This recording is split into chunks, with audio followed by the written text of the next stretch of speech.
বসন্ত পঞ্চমীতে অবশ্যই মা সরস্বতীকে হলুদ রঙের যে কোনো 7টা মিষ্টি নিবেদন করো এবং সেই 7টা মিষ্টি যে কোনো 7টি কুমারী মেয়েকে দিয়ে দাও।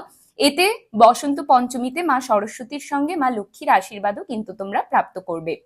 বসন্ত পঞ্চমীতে যারা নিজেদের সন্তানদের পড়াশুনো নিয়ে ভীষণ টেন্সড রয়েছে, সন্তানরা অমনোযোগী, সেরকম ফোকাস দিয়ে পড়াশুনো করছে না, ভালো রেজাল্ট করছে না, তাদের নামে হলুদ কলা, হলুদ ডাল, হলুদ রঙের বস্ত্র এবং তাদের পড়াশুনো সম্পর্কিত হলুদ রঙের যে কোনো জিনিস মা সরস্বতীকে ছুঁয়ে তারপর যে কোনো দরিদ্রকে দান করে দাও।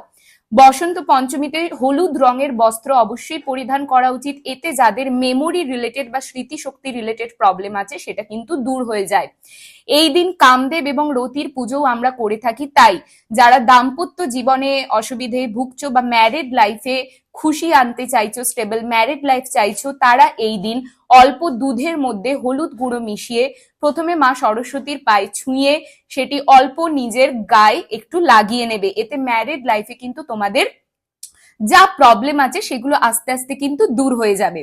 রেগুলার এরম টিপসের জন্য পেজ লাইক আর ফলো করতে ভুলবে না। কার কি নিয়ে রিল লাগবে অবশ্যই এখানে আমাকে কমেন্টে কিন্তু জানিও।